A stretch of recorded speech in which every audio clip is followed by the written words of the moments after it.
Thank you for joining us today. I'm your host, Cynthia Martinez. Let's get into what's going on in the nation. The federal government shutdown, well more than a month old, is closer than ever to ending. On Sunday night, day 40 of the shutdown, the Senate advanced a bipartisan agreement to fund the government through the end of January. It was a 60-40 vote. 8 Democratic centrists voted with Republicans on the measure to end the shutdown. Part of the agreement reportedly includes a promise of a later vote in December on extending health care subsidies. The deal also includes assurance that food stamps would be funded through the fiscal year 2026. In addition, assurances that federal workers recently laid off would be brought back on. For the moment, however, the shutdown continues. Any one senator could delay consideration of the funding package for several days, and the legislation must go back to the House of Representatives for consideration. If the legislation passes both chambers, it would then go to President Donald Trump's desk for his signature. The cause of death for Kiss's founding member, Ace Frehley, has been released. The guitarist died of blunt trauma injuries to the head after a fall. The Morris County Medical Examiner ruled Frehley's death as an accident.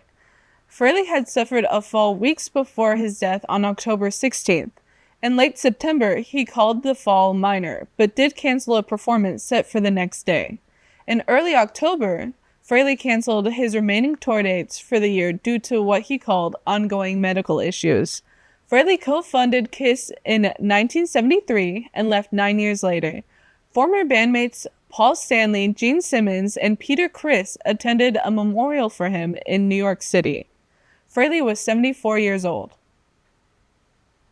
President Donald Trump is threatening to sue the BBC for at least $1 billion. In a legal letter sent Monday, Trump says the British broadcast network defamed him in a 2024 documentary about his campaign. The threat follows the BBC's admission that it made a serious error of judgment in how it edited Trump's January 6, 2021 speech to supporters. Top 2 executives with the broadcast network have already resigned. The scandal has gripped British media and has reignited a political fight over the BBC's funding and future. The BBC said it's reviewing Trump's letter and will respond in due time. President Trump also has pending lawsuits against the Wall Street Journal, the New York Times, and the Des Moines Register. Now let's take a look at some local news here in Nacogdoches. Stephen F. Austin's Cole Art Center hosts a multitude of exhibits throughout the year. Currently, Refined: The Foreseeable Future is one of them. Refined is an exhibition that takes place every other year, hosted by the Jewelry and Metalworking program in the School of Art, but from SFA. Refined has been around since 1998 and delivers the range of contemporary jewelry and metalwork pieces.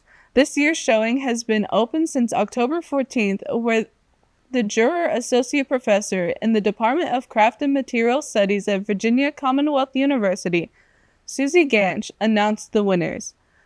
She had the biggest piece displayed, titled "Please Recycle This Bag, Witness Emoji," comprised of 3 giant emojis' eyes using plastic shopping bags as the medium. Most of the pieces displayed were even made out of recycled metals or other materials. Refined will be open in the Cole Art Center's Revely Gallery until January 4, 2026. Voters have approved a $75 million proposition to update the Nacogdoches County Jail. Here's Aiden Fierro with more. I'm standing outside the Nacogdoches County Courthouse, where both lawmakers and citizens have agreed major changes need to be made to their county jail. The Nacogdoches County Jail has been standing for more than 30 years, and Sheriff Jason Bridges says it's showing its age. Built in 1989, with additions finished in 1994, the facility is now overcrowded, outdated, and increasingly expensive to maintain. So we're dealing with an old jail. The climate of inmates that we've seen that has changed from 30 years ago to today has quite changed. Bridges says the biggest challenge isn't just space, it's safety. He says nearly half of the current inmate population is dealing with mental health issues, something the current building was never designed for. We're dealing with a lot of more. In fact, our jail, over 40% of our inmate capacity has mental health issues. So that is things that were not predicted 30 years ago. That strain has also been costly. The county has spent more than $1.5 million a year housing inmates in 6 other counties, something that taxpayers have to look out for. It's our taxpayers' jail, and we want them to tell us how they want us to proceed moving forward. To address the ongoing issues, voters approved a $75 million jail bond, a project that's been years in the making. The measure gained momentum after local leaders launched a public campaign to inform residents about the overcrowding and safety problems inside the current facility. It would increase capacity where we could, bring everybody back to Nacogdoches County and not have to house inmates out of county. With the proposition now passed, design plans could begin as early as next year. The new facility will replace the existing jail just blocks from here, marking the start of a long-awaited change for Nacogdoches County. Reporting with JackTV News, I'm Aiden Fiero.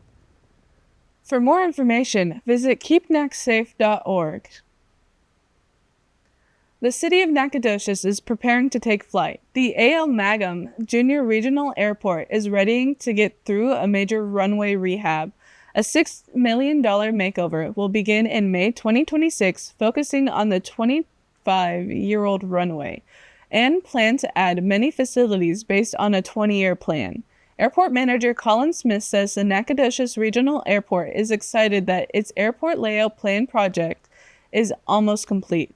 It's also saying the highlight of the plan is the proposal of the new airport terminal building that includes an expansive main aircraft parking ramp to the runway, and adding that the project provides valuable information and guidance covering the airport inventory, activity forecasts, facility requirements, and an implementation plan for development. Finally saying, without a plan like this in place, it would be difficult to conduct airport development and improvements in an orderly fashion. Now going into campus news. The SFA crime log has seen a spike in theft this semester. Since the start of August, there have been 13 total reports of theft or burglary, with 2 bikes and 3 scooters as a part of that. The SFA Police Department has shared some tips to students for the best ways to help prevent theft to your personal property and what to do if it happens to you. First, make sure to always lock up your residency, cars, bikes, and scooters when you leave them. For bikes specifically, they recommend heavy-duty steel locks instead of cheaper cable locks, as they are easier to cut. Next, make sure to register your property through MySFA. This helps the police track items easier if they're recovered and connects to a national database that includes other law enforcement agencies. If something is stolen, make sure to report it immediately. The faster something's reported, the quicker the police can help. They also recommend that you keep a detailed record of your items, which can be things like pictures, writing down the make and model for bikes and scooters, and making sure to know any unique features. Lastly, they want students to remember that theft is a crime of opportunity, so taking that opportunity away is key. Ranked and rolling, the Lumberjacks gear up for their final home game showdown. Here's a look at how they've been doing this season. Currently ranked second in the Southland Conference with 6 wins and 0 losses, the Stephen F. Austin State University Lumberjacks are making history on the field. The SFA Lumberjacks are currently in their second year back in the SLC with only 10 days remaining in the season.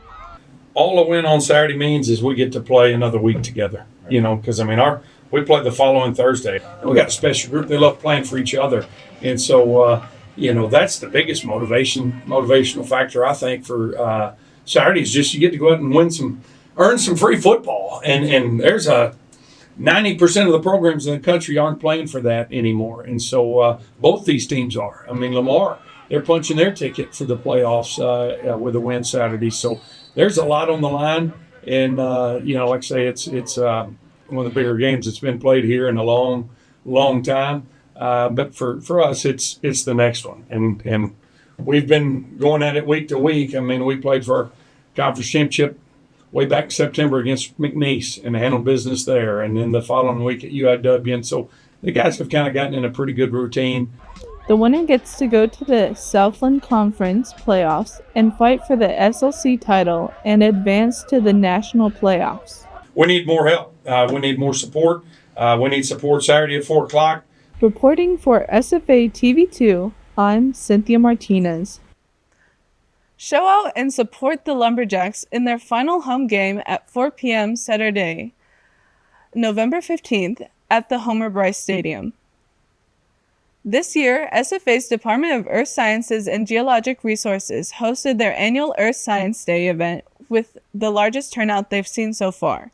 The public was invited to attend this event at no cost and have their minerals, rocks, or fossils identified by specialists.